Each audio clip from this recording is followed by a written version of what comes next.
In the very beginning, there was nothing, just darkness and silence. But then God spoke. He said, "Let there be light." And suddenly, there it was, beautiful, bright light. This was the start of everything we know. Day by day, God created the world. He shaped the sky, the land, and the sea. He filled it with trees, flowers, birds, and animals of every kind.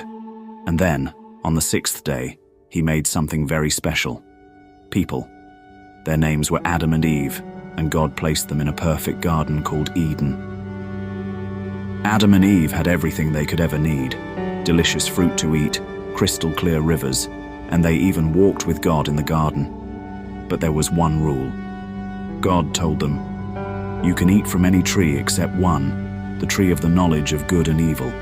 If you eat from it, you'll surely die." One day, a clever serpent came along and tricked Eve. He said, "Did God really say you can't eat this fruit? If you eat it, you'll be just like him, knowing everything." Eve listened, took a bite, and gave some to Adam too. At that moment, everything changed. Adam and Eve realized they had disobeyed God. They felt shame for the first time and hid. But God saw everything.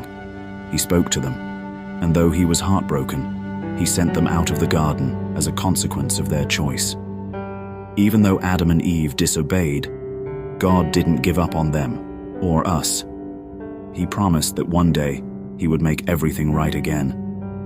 This story reminds us that God loves us even when we make mistakes, and that he always has a plan to bring us back to him. And that's how it all began.